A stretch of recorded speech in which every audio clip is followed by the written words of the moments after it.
Hi, everybody. I hope everyone had a great day or is going to have a great day because when you wake up every single morning, you can say, I'm ready to tackle this day and it's going to be a great day. And today's the day.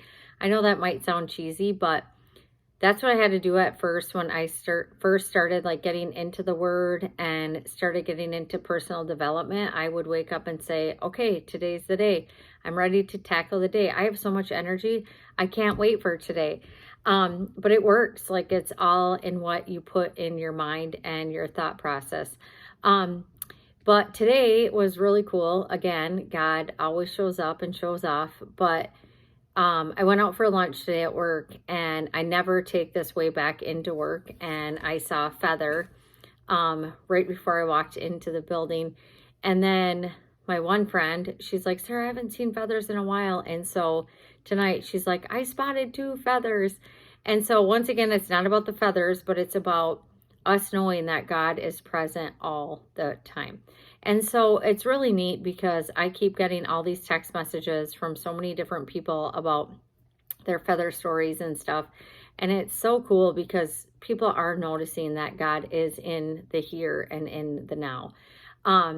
So I just wanted to kind of focus on a little bit on being grateful because I know with like baseball season going on and people running around with sports right now, I know a lot of people complain and stuff about having to be the taxi driver or what have you, but I want you to realize that you get to do that. You have a child where you're able to bring them to their sports or get to watch them because some people don't have a child that they're able to take them to sports. And so it just kind of changed your mindset a little bit on that. And you know, honestly, like the best conversations with your kid, especially with teenagers, is in the car because they don't have that wall up.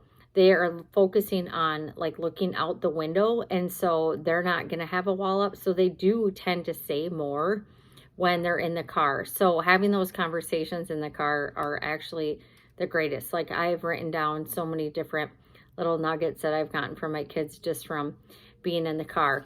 But anyway, so I did want to talk to you too about one of the devotions that I read because I'm like, oh, what should I talk about tonight? And of course, God always leads me to what he wants me to talk about.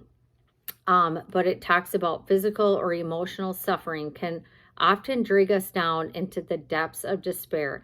Desperate for refreshment, we thirst for reminders of God's constant presence and infinite power.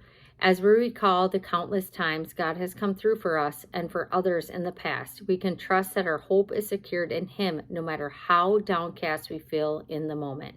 When bad attitudes or difficult circumstances dim our vision, God invites us to call on him. Read the Bible and trust in his faithfulness. As we seek God, we can rely on him to help us spot rainbows of hope and arched over the darkest days. I know I work in the hospital and it's so crazy because sometimes some of my coworkers are complaining and I said, you guys, you're not the patient. Like you get to go home and you're healthy and you can walk and you can see and you can hear. So just putting a different perspective on it or just having people see through a different lens is really powerful. So I just wanted to talk about gratefulness and just be grateful for what you have because other people, you know, don't have what you have. So that's all I have to share for tonight. And I just can't wait to see what God has to do tomorrow and how he's going to show up and show off again for all of us. So have a blessed night.